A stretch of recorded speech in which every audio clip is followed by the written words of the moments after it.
Assalamualaikum warahmatullahi wabarakatuh. Sahabat Hanura TV, hari ini kita kedatangan seorang praktisi hukum yang akan mengangkat hal-hal yang akan menjadi sesuatu, menjadi sumber berita nantinya dan pasti akan dikutip oleh banyak pihak. Bang Teguh, apa kabar? Alhamdulillah baik bang. Sehat ya? Alhamdulillah. Gimana Mudah-mudahan dapil di sana, NTB? dapil ITP sejauh ini baik-baik saja. Hmm, Doain mudah-mudahan segala sesuatunya bisa berjalan dengan lancar. amin, amin. Nah, apa nih yang akan kita bahas hari ini? Ada kegentingan apa nih terkait dengan persiapan pemilu 2024 ini? Kaitan dengan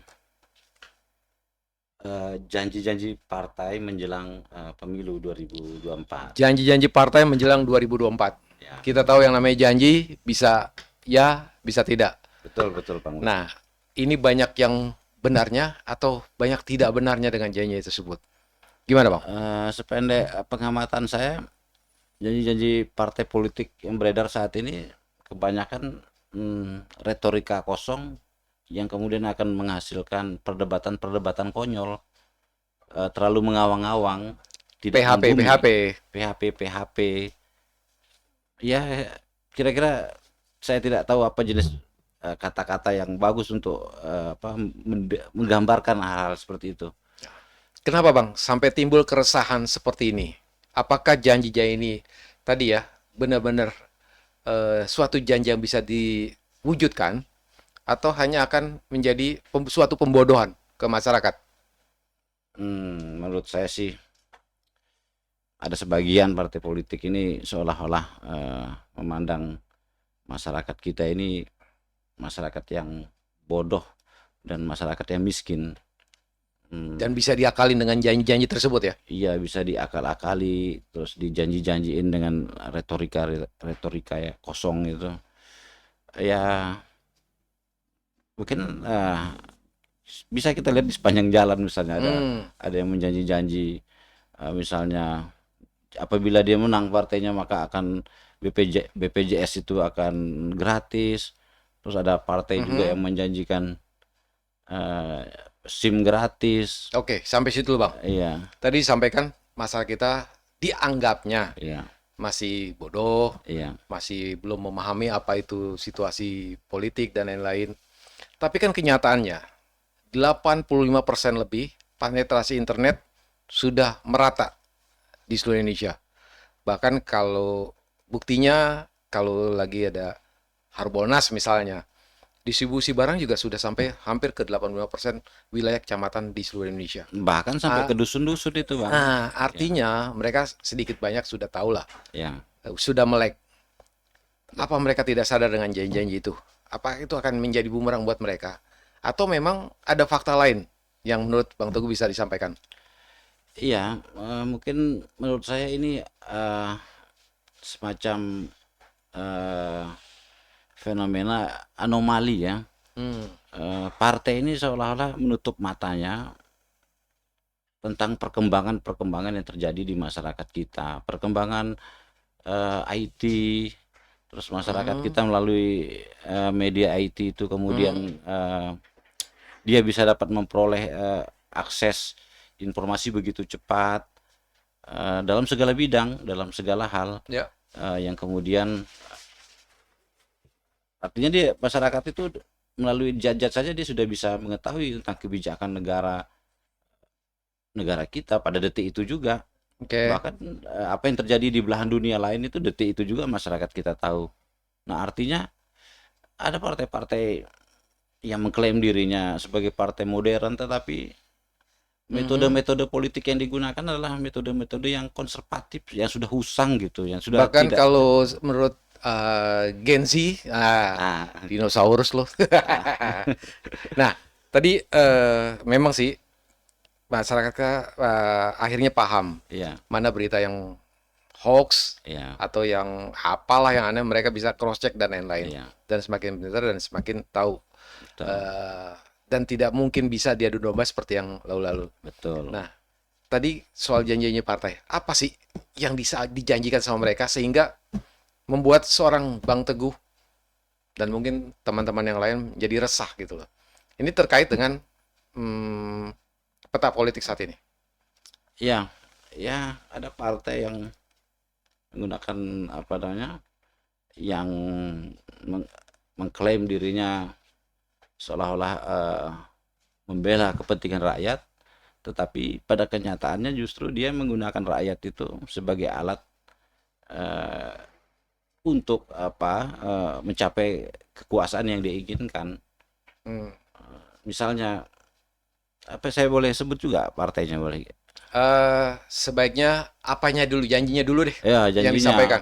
apabila partai ini menang maka BPJS gratis. Kemudian ada juga apabila partai ini menang SIM gratis. Ada Hmm. yang apabila partai ini menang maka bensin gratis, anggaran desa 5 miliar. Jadi itu apa namanya, cara-cara usang gitu, cara-cara kuno, cara-cara yang sudah gak relevan untuk era Dan tidak kekinian ini. realistis ya. Tidak realistis. Atau memang mereka hanya ingin mencari sensasional? Iya sensasinya tapi nggak bermutu untuk Hmm. era sekarang ini. Sekarang ada partai yang bahkan memiliki perwakilan di badan legislatif sendiri, Ya. menjanjikan hal-hal yang justru itu menjadi kewenangannya dia untuk mengawasi. Lah, kemana aja lu selama ini? Oke. Ya kan, kemana aja lu selama ini? Kenapa lu tidak gunakan kewenangan lu untuk mengawasi Hmm. pemerintahan? Kok malah ketika menjelang pemilu mengulang sesuatu yang basi, Hmm. usang, yang seharusnya menjadi tugasnya dia yang saat ini sedang menduduki pusat-pusat kekuasaan ya, dalam konteks misalnya legislatif begitu. Ini seperti lagu lama lah ya, selalu diulang-ulang Lagu lama diputar kembali. dengan remix yang baru. Iya, dengan remix yang baru, sementara masyarakat kita ini lu udahlah jangan pakai cara-cara kuno lagi, cara-cara usang, janji-janji, retorika kosong, debat-debat konyol, Hmm. terus mengklaim diri. Udahlah, cara-cara seperti ini cara-cara yang sudah apa, kita tinggalkan lah. Marilah kita Ya, ya, apa, kita ini sudah 25 tahun loh ya. kita reformasi ini. Oke. Bang, Ayo. tadi disampaikan soal BPJS gratis atau apapun itu. Bisa dijabarkan nggak? Atau ada alasannya? Misalnya apakah memang undang-undangnya memungkinkan itu? Atau apa dasar hukumnya?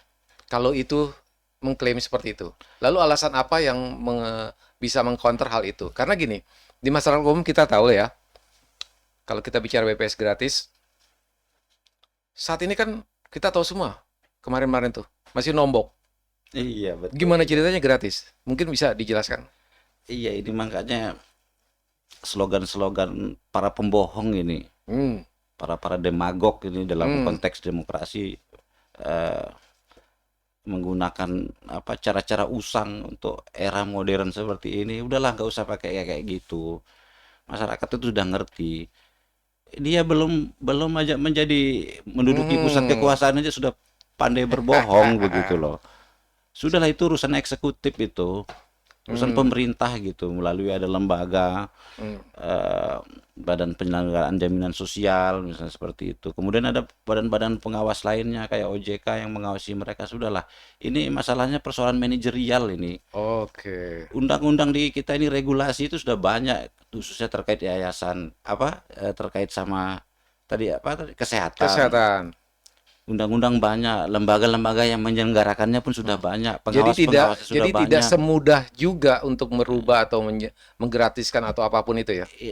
Sudah banyak aturannya, lembaga-lembaga sudah banyak, terus pengawas-pengawasnya, Kementerian Kesehatan sudah banyak. Ngapain lagi ini Jadi persoalannya ya. adalah persoalan manajerial, kita Jadi kesimpulan memanage itu, ini kesimpulan tadi ya. soal janjian itu zong dong ya. Hanya cari sensasional yang nggak bermutu gitu. Nggak bermutu, slogan-slogan nggak bermutu oleh para pembohong. Oke. Ya Nah, artinya sudahlah, nggak usah kayak gitu. nah, yang lain-lainnya selain tadi BPJS disebutkan juga SIM atau apa lain-lain. Ada itu Pak, partai Hmm. partai pada waktu pemilu 2019 yang lalu, Mhm. dalam rangka meraih suara masyarakat, memakai juga slogan yang itu. Dan nggak dapat juga. Dia menjanjikan apa, SIM gratis dia Hmm. bilang. Ketika menjabat menduduki ini, nggak ada apa-apa. Habis itu kan kewenangan pemerintah itu. Ketika pihak kepolisian berhasil dia melaksanakan tugas Jadi kewenangannya, diklaim sama dia. ya bahasa Ya, dagang aja lah. bahasa dagang, tapi Hmm. cara berdagang yang tidak elok dan tidak pantas gitu untuk era kekinian seperti Mungkin itu. ada pengamatan lain, janji-janji partai lain yang mungkin bisa menjadi kontroversi atau yang sangat tidak masuk akal misalnya Ada di Pak, daerah apa, saya apa yang banyak bisa ini sampaikan? bahkan di tingkatan elitnya mengatakan begitu. Bahkan yang terakhir ini ada yang janji-janji nanti bensin gratis, anggaran desa naik. Lah kemana aja Anda sekarang ini sedang menduduki pusat-pusat kekuasaan. Hmm, Kemana aja Anda selama ini? Kok malah mengulang lagi sesuatu seolah-olah Anda sedang tidak menjabat? Anda ini sedang menjabat. hmm. Kenapa Nah, tidak bisa mengusahakan itu? ini menarik Seperti itu. eh, buat teman-teman caleg juga dan pelajaran juga buat nanti kita misalnya ada teman-teman yang menjabat dan menjadi legislator di DPR RI ya. Iya, Ini menjadi perhatian. iya. Nah, kira-kira nih kalau tadi soal yang gratis-gratis atau apa, seharusnya yang gratis itu yang apa? Kenapa mereka? Yang Iya, iya. ada undang-undangnya, yang jelas. Tapi sampai saat ini belum dapat direalisasikan dengan sepenuhnya. Oke. Ini sajalah apa namanya? Apakah itu pendidikan atau apa? Ya, kalau terkait sama pendidikan, di pendidikan kita itu sudah jelas di Undang-Undang Dasar kita, Mhm, konstitusi kita itu ya. 20% anggaran APBN itu harus untuk pendidikan. Mhm, Artinya realisasinya itu kan harusnya eh, kalau kita lihat ya data, kalau kurang lebih sekitar 630 triliunan itu oke. anggaran pendidikan itu. Hmm. Tapi sekarang anggaran pendidikan naik, biaya sekolahnya tinggi juga. Hmm, Ini kan anomali. Ini sudah jelas perintah konstitusi, perintah undang-undang juga. Lalu hmm, kemana ini anggota-anggota legislatif kita yang sedang menjabat ini? hmm. Kok malah menawarkan janji-janji yang tidak diatur oleh undang-undang? Jadi harusnya, Asumsi-asumsi, retorika ya. kosongnya. Jadi harusnya semua partai, Iya, idealnya nih ya, semua partai siapapun mereka bersama-sama menggolkan pendidikan gratis. Itu pendidikan gratis. dijadikan jargon atau cara mereka meraih simpati. Harusnya itu kan? Bukan lagi jargon, ini perintah konstitusi. Wow. Di Undang-Undang Dasar untuk Undang-Undang Sisdiknas untuk pendidikan SD, SMP, SMA.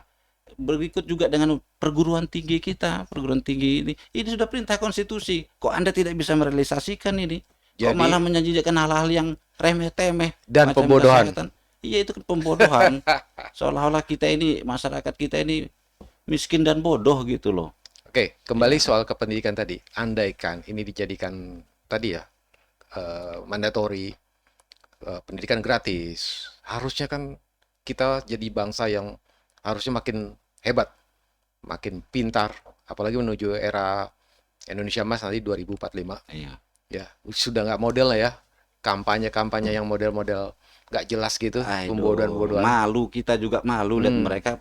Kalian harus sadar para caleg bilang. hmm, Kalian harus sadar masyarakat ini sudah berkembang, sudah sangat mhm, maju Indonesia. mhm, Sudah sangat maju Indonesia hmm. ini. Lu ini luar biasa ini kemajuan ini. Janganlah pakai apa cara-cara usang, cara-cara kuno. Udahlah, nggak Oke, usah kayak gitu artinya lagi. kalau masyarakat udah pintar, pasti Bang Tugu sudah punya parameternya lah ya. Di daerah-daerah seperti apa. Sudah terbukti kalau masyarakat lebih cerdas. Ya tinggal sisa-sisanya aja lah yang ya mungkin termakan informasi yang belum valid atau apa. Iya, Sekarang sejauh ini kan akses informasi ke masyarakat sudah cukup merata di era yang saat ini ya. iya. Nah, apakah ke depan akan dikuatkan soal tadi edukasi agar informasi ini tidak bias, tidak ada hoax, mungkin tidak ada hoax tapi berkuranglah hoaxnya, adu dombanya dan lain-lain. Apakah ini yang jadi konsen di dapilnya Bang Teguh? Iya. Terkait sama hal itu, kita harus akui masyarakat kita ini sudah sangat berkembang maju ya. Hmm, Mungkin hanya persoalan pengentasan kemiskinan saja yang harus kita agar ekonomi itu merata gitu. Kalau hmm, sudah merata tentunya masyarakat itu dia bisa melakukan hal-hal apa yang dia mau misalnya untuk menyekolahkan anaknya supaya lebih hmm. pintar. Berarti Nah, kembali lagi ke pendidikan ya. iya, pendidikan Nah, itu sendiri. sahabat Hanura TV, soal pendidikan ini bisa menjadi satu poin untuk bagaimana Hanura ke depan harus menguatkan, ya kan? Misi tadi pendidikan gratis, ya kan? Agar Iya, kita bisa membangun bangsa ini melalui tadi Betul. adab dan budaya serta tadi attitude dan macam-macam lah Iya. sarana pendidikan. Menurut saya sih sudah jelas ini. Sekarang ini anggota-anggota DPR partai-partai ini yang sedang berkuasa ini loh. Hmm, Mana pengawasan Anda terhadap pemerintah, hmm, kepada Menteri Keuangan, kepada Kemenristek Dikti, hmm. kepada Kemenak yang menjalankan urusan pendidikan IAIN, Yang UIN, diamanahkan untuk yang itu ya. diamanahkan untuk itu, Kemenaker Trans, Hmm, Pemda-Pemda penyaluran dana BOS. hmm, Terus ada beasiswa lembaga pendidikan LPDP yang dikelola oleh hmm, Kementerian Keuangan. Itu tanya itu uang itu kemana? Saya bilang. hmm. Uang itu dibawa kemana? Kok itu anggaran pendidikan kita besar itu. Walaupun memang Tapi selama ini kan biaya ada hasilnya, ada yang pernah disampaikan mungkin lulusan luar negeri yang LPDP dan lain-lain atau kemana mereka lulusan luar negeri gayanya saja itu mereka kemana? mereka nggak kembali ke Indonesia atau Iya makanya mereka mau kemana? Sudah nikmati memakai uang negara terus tidak balik lagi. Tapi ini kan persoalan yang sangat sistemik ini. ada ketidakadilan di situ? Ada ketidakadilan pemerintah dalam hal ini terhadap sekolah-sekolah swasta, perguruan tinggi swasta. Mhm. Padahal sekolah-sekolah swasta ini maupun perguruan tinggi swasta itu mereka selama ini oleh pemerintah itu dipandang sebagai perusahaan nirlaba yang mencari keuntungan sendiri Mhm. dengan membebankan biaya pendidikannya itu kepada masyarakat Mhm. yang ingin sekolah ataupun ingin kuliah di tempat mereka Iya, iya. yang dikelola oleh suatu yayasan gitu. Tetapi kan kasihan itu Pak. Yayasan-yayasan yang menyelenggarakan pendidikan itu yang diselenggarakan oleh swasta itu justru mereka itu membantu pemerintah untuk mencerdaskan kehidupan bangsa itu. Ya harusnya disupport lah ya paling Harusnya tidak. ada alokasi Iya, anggaran iya, iya. pendidikan itu kepada sekolah-sekolah swasta, perguruan tinggi swasta karena di pundak para guru-guru swasta itu maupun di pundak para dosen swasta itu ada tanggung jawab konstitusional yang dibeban mereka yaitu mencerdaskan kehidupan bangsa. Ya. Jadi jangan dipandang mereka ini sekedar kayak buruh pendidikan gitu ya, masih ada sekedar mencari makan. Ya. Negara itu harus hadir di situ, berikan bantuan, subsidi, alokasi. Ini perintah konstitusi Oke. ini. Bang Teguh, Seperti itu ya. berapa hari lalu ada wacana soal tadi peningkatan pendapatan atau gaji guru tuh. Iya, Ada isu-isu seperti itu. Apakah hal-hal seperti yang diperlukan? Karena kan ya suka tidak suka kita tahu lah gaji guru kita seperti apa, perlakuannya seperti apa. Apakah ini juga bagian dari misi dari apa yang Bang Teguh sampaikan agar pendidikan ini bisa menyangkut semua lapisan, baik guru dan lain fasilitas dan kesejahteraannya. iya, koreksi pengelolaan keuangan negara itu oleh Menteri Keuangan. Alokasi pendidikan, uang pendidikan itu dibawa kemana? Sekarang dia membentuk lembaga beasiswa pendidikan itu, uang-uang itu kemana? Masyarakat itu nggak ngerti. Untuk ini hanya sebagian elit saja yang merasakan uang-uang pendidikan ini. Ini masalah komunikasi sih ya, Iya, makanya informasi yang belum terdistribusi dengan itu masif. dia.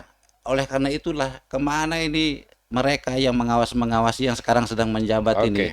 Artinya ini akan Iya. jadi pelajaran buat teman-teman Iya. caleg yang akan datang Iya, atau yang menjabat pemerintahan yang akan sekarang, datang. yang menjabat sekarang jadi anggota-anggota legislatif yang seharusnya bertugas untuk mengawasi pendidikan karena ini perintah konstitusi kita. Anda kemana? Kok malah ketika pemilu ini Anda mengangkat isu-isu yang tidak diatur di undang-undang, isu-isu remeh, isu-isu receh, yang nggak bermutu gitu loh. Sementara yang Oke. sudah jelas perintah konstitusi, perintah perundang-undangan, Anda tidak kerjakan, Anda tidak laksanakan.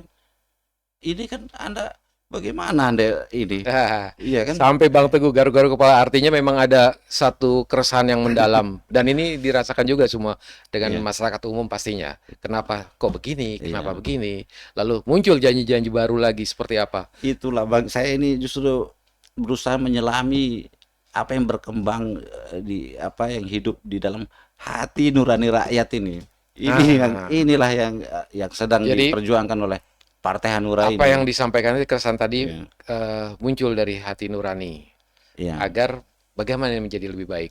betul. Nah, soal hati nurani terkait dengan janji partai.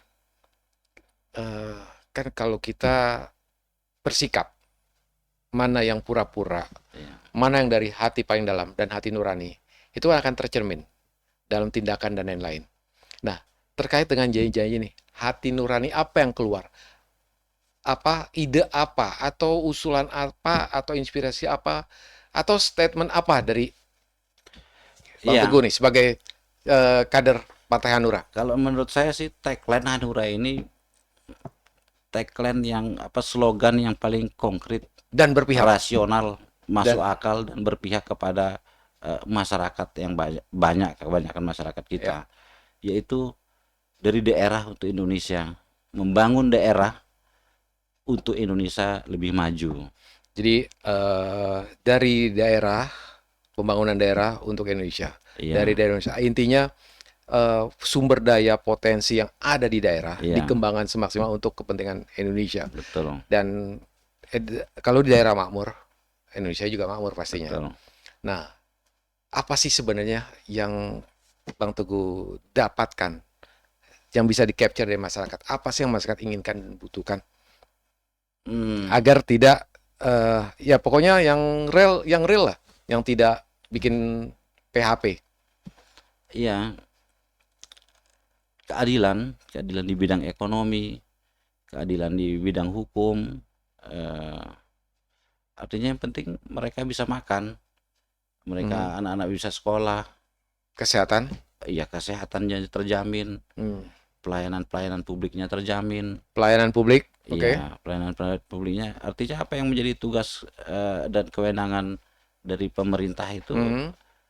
sebenarnya itu kan sudah normatif sebenarnya, Yap. tinggal goodwill sama political will, kehendak niat Ya. saja itu. Kenapa itu tidak bisa berjalan? Padahal kan akses infrastrukturnya juga sudah ada. Apakah karena SDM atau birokrasi atau apalah yang jadi menghambat kemajuan? Sebenarnya undang-undang sudah jelas, lembaga-lembaganya sudah jelas, sudah diatur tugas kewenangannya. Ini persoalan akhlak ini. Akhlak. Iya, persoalan akhlak Tadi para penyelenggara negara. akhlak Iya, penyelenggara. Tadi iya, sebelumnya kita juga bahas kan eh, kepentingan daerah juga seperti apa. Nah, akhlak dan pemangku kebijakan. Apakah ini terkait dengan hmm, kemajuan teknologi yang harusnya bisa diadaptasi ya? iya, Atau mereka gaptek atau memang mereka tidak bertransformasi seperti apa? ya. Teknologi ini kan instrumen, Hmm. instrumen kita apa untuk memudahkan gitu. Proses digitalisasi e-government itu Hmm. kaitan dengan pelayanan publik dan lain-lain itu sebenarnya harus segera direalisasikan. Dan pemerintahan sekarang sebenarnya sudah apa namanya mencanangkan hal itu.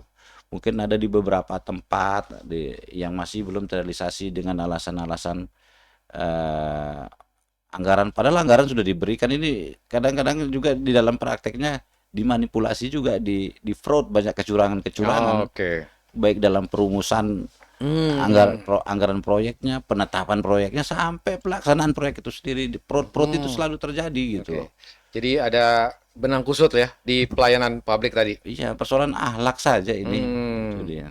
Terus kira-kira apa solusinya dari Bang Teguh Iya, dengan situasi-situasi ini, terutama kalau kita bicara tadi sudah bicara skala besarnya ya iya. di dapilnya Bang Teguh sendiri seperti apa? Iya, kita ya tadi sesuai sama apa arti partai ini. Kita kembali sajalah kepada hati Hati nurani nurani. kita masing-masing. Artinya kalau hati nurani itu dia tidak pernah berbohong. Ya. Dan Partai Hanura ini saya melihat proses rekrutmen bakal calegnya itu dilakukan secara terbuka. Oke. Ketika sudah dilakukan secara terbuka itu diverifikasi, divalidasi, kemudian dilakukan fit and proper test, assessment, Hmm. sampai untuk ditetapkan dia sebagai bacalek dan calon legislatifnya caleg itu Tidak ada mahar-mahar ya? tidak ada mahar-mahar, dia dilakukan secara terbuka dan sangat prosesnya yang sangat ketat. Jadi Hmm. tidak hanya sekedar rame-rame yang penuhi, yang terpenting, yang Oke. penting terpenuhi syarat-syarat, tidak seperti itu. Hmm. Nah, makanya apa Partai Hanura sudah memulai bahwa kualitas demokrasi Indonesia ke depan itu dimulai dari proses perkutan Hmm.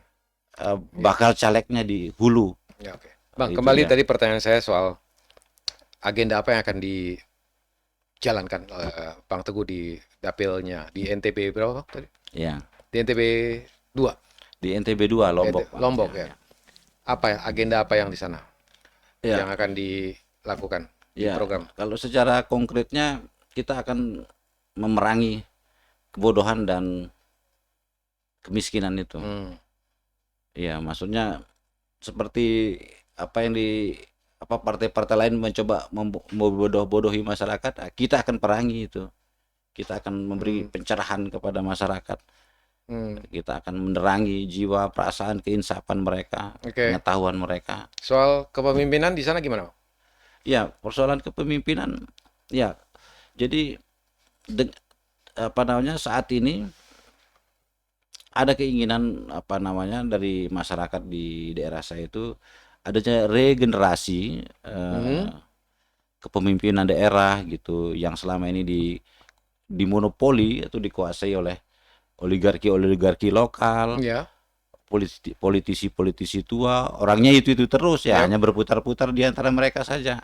Jadi mereka ada keinginan apa namanya ada perubahan eh, kepemimpinan daerah, ada regenerasi gitu. Jangan yang tua-tua terus gitu. Nah, Terus ya, terus. yang kedua tentang adanya keinginan masyarakat juga untuk mendorong eh, kaum generasi Z misalnya gitu, anak-anak muda untuk ikut campur dia untuk berperan serta dalam proses-proses politik untuk menjadi politisi-politisi Dan tampil lah ya. dan tampil untuk mengimbangi apa namanya politisi tua, Hmm. politisi-politisi yang diimpor gitu dari Jakarta Oh, misalnya atau oke. dari Jadi mereka bukan berakar dari daerah tersebut. iya Jadi tidak apa ya, sense-nya juga sense-nya tidak ya, seperti yang diharapkan. iya Nah, kembali soal tadi kepemimpinan yang lama nih, yang katakanlah status quo misalnya tuh. iya. Adakah perubahan yang dilakukan selama ini atau memang jalan di tempat atau ada sesuatu atau dengan regenerasi apakah akan menjadi jauh lebih maju atau lebih progresif? Gimana, Bang? Ya, memang kemajuan ada tapi sangat lambat sekali. Mhm. Kemajuan di infrastruktur, Mhm. tapi seharusnya itu bisa dilakukan lebih cepat jika dibandingkan dengan Daerah lain. daerah-daerah lainnya. Artinya di mana letak persoalannya ya persoalan leadership kepemimpinan daerah itu yang ya sudahlah kalau Dan Anda sudah akhlak tadi disampaikan dan juga ya. akhlak lagi Hmm. anak para Oke, Bang. penyelenggara Mungkin itu. ini kan jadi satu bahan nih buat para caleg yang lain Ya, juga tadi partai-partai lain. ya, Bagaimana mereka harus berkaca dengan apa yang mereka janjikan. ya, Nah, ini yang saya rasa banyak pihak yang ingin membahas soal ini nih, Bang. betul Ya betul. masyarakat umum, bahkan mungkin partai lain, bahkan di partainya sendiri yang tadi menggelorakan statement-statement itu tadi. Ya. Apa iya benar BPJS gratis kira gitu. Iya, betul. Jangan jadi apa? Bumerang nantinya. Betul, betul. Nah, tadi selain hal-hal tadi, Bang, apa sih yang diinginkan atau ada agenda khusus dari Bang Teguh atau dari Partai Hanura yang Bang Teguh tahu secara nasional nih? Dan harusnya bagaimana Hanura bersikap dengan situasi seperti ini? Yang Kalau pasti kita kita tidak akan buat janji-janji bohong. yang masyarakat sudah bisa menilai realitas politik kita saat ini adanya koalisi-koalisi, Koalisi ya. adanya apa namanya satu sama lain ya. Kalau Hanura ini jelas dia mendudukkan posisinya untuk bekerja sama. Jadi Hmm. antara satu partai dengan partai yang lain itu dia setara bekerja Oke. sama. Kalau koalisi-koalisi sebagaimana yang dikatakan oleh Ketua Umum Partai Hanura itu dikendalikan oleh satu orang saja, Ah, dikendalikan ya ya. sama satu orang. Ya, artinya realitas yang terjadi dinamisasi yang terjadi itu Partai Hanura juga ikut berperan Oke. dari proses kerjasama yang dilakukan saat Ya. ini yang boleh jadi nanti kita lihat ke depannya. Oke. Kalau bagi orang-orang yang berpikir pasti mereka akan melihat Partai Hanura ini perannya itu ternyata Dan begitu besar saya rasa memang banyak yang menantikan nih yang apa yang barusan poin terakhir yang kita bahas ya. ya Nah, kesimpulannya adalah bagaimana Partai Hanura ke depan tidak seperti partai lain, ya. janji-janji Oh, yang ini PPSA adalah kosong Hanura baru, Hanura is Hanura baru back tapi dengan mindset yang berbeda. baru, Mhm. cara pandang yang berbeda yang visioner jauh ke depan. Jadi tidak ada Bukan PPSA lagi Hanura lama ini. Jadi tidak ada pepesan kosong seperti yang dijanjikan itu ya. Tidak ada pepesan kosong seperti retorika kosong, debat-debat konyol Kita yang buktikan. dilakukan oleh para pembohong itu. Mungkin nanti akan kita undang Ya. bila ada kesempatan teman-teman yang menyampaikan tadi. Oke, Maksudnya biar ada klarifikasi gitu loh. oke. Kenapa mereka buat alasan itu? Kenapa juga kita sampaikan? Kenapa mereka nggak buat yang Ya, tadi mereka soal tidak salah, tapi caranya itu. hanya Slogannya nggak salah, tapi caranya itu sudah usang. mencari sensasional gitu ya. Sensasi nggak bermutu gitu. Oke. Yang tidak tepat dengan Ya, dengan situasi dan masyarakat yang makin maju ini ya. Masyarakat yang makin Nah, maju. tadi disampaikan juga soal koalisi kerjasama. Ya, Nggak semua masyarakat melihat ini ada apa dan bagaimana. Mungkin kita akan teruskan nanti di sesi-sesi berikutnya. oke. Ya, itu aja. Baik, Terima kasih.